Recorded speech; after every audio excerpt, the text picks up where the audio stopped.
नमस्कार, मैं रोहित जैन स्वागत करता हूं आप सभी का। भारत के संविधान के अंतर्गत आज हम भारत के महान्यायवादी अटॉर्नी जनरल ऑफ इंडिया के बारे में जानेंगे। ये देश का सर्वोच्च विधि अधिकारी का पद होता है और ये काफ़ी महत्वपूर्ण पद है, तो आज हम इसको जानेंगे। तो चलिए शुरू करते हैं। भारत के संविधान के अंतर्गत अनुच्छेद 76 में भारत के महान्यायवादी के पद की व्यवस्था की गई है। यह देश का सर्वोच्च कानून अधिकारी होता है। इसकी जो नियुक्ति एवं कार्यकाल है वह निम्न तरह से हैं। भारत के महान्यायवादी की नियुक्ति राष्ट्रपति के द्वारा होती है एवं इनकी अर्हताओं में वही अर्हताएं सम्मिलित है जो सर्वोच्च न्यायालय के न्यायाधीश के लिए होती हैं। सर्वप्रथम वह भारत का नागरिक हो, उच्च न्यायालय के न्यायाधीश के रूप में काम करने का 5 वर्षों का अनुभव रहा हो उनके पास, या किसी उच्च न्यायालय में वकालत का 10 वर्षों का अनुभव रहा हो, या राष्ट्रपति के मतानुसार वह न्यायिक मामलों का योग्य व्यक्ति हो, अर्थात वह न्यायिक मामलों का विशेष रूप से जानकार व्यक्ति हो। भारत के महान्यायवादी के कार्यकाल को निश्चित नहीं किया गया है। वे अपने पद पर राष्ट्रपति के प्रसाद पर्यंत तक पद पर बने रह सकते हैं। महान्यायवादी राष्ट्रपति को किसी भी समय त्याग पत्र सौंपकर पदमुक्त हो सकते हैं और महान्यायवादी को जो पारिश्रमिक निर्धारित किया गया है और जो किया जाता है वह राष्ट्रपति के द्वारा निर्धारित किया जाता है।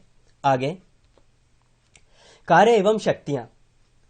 भारत सरकार के मुख्य कानून अधिकारी के रूप में महान्यायवादी के निम्नलिखित कर्तव्य हैं। जैसे प्रथम, भारत सरकार को विधि संबंधी ऐसे विषयों पर सलाह देना जो राष्ट्रपति द्वारा सौंपे गए हों। विधिक स्वरूप से ऐसे अन्य कर्तव्यों का पालन करना जो राष्ट्रपति द्वारा सौंपे गए हों। अंत में संविधान या किसी अन्य विधि द्वारा प्रदान किए गए कृत्यों का निर्वहन करना। राष्ट्रपति महान्यायवादी को निम्नलिखित कार्य सौंप सकते हैं। भारत सरकार से संबंधित मामलों को लेकर उच्चतम न्यायालय में भारत सरकार की ओर से पेश होना, अर्थात पैरवी करना। संविधान के अनुच्छेद 143 के तहत राष्ट्रपति के द्वारा उच्चतम न्यायालय में भारत सरकार का प्रतिनिधित्व करना एवं सरकार से संबंधित किसी भी मामले में उच्च न्यायालय में सुनवाई का अधिकार महान्यायवादी को प्रदान किया गया है। आगे जो अधिकार प्रदान किए गए हैं भारत के महान्यायवादी को वह निम्न है। भारत के किसी भी क्षेत्र में किसी भी अदालत में महान्यायवादी को सुनवाई का अधिकार है।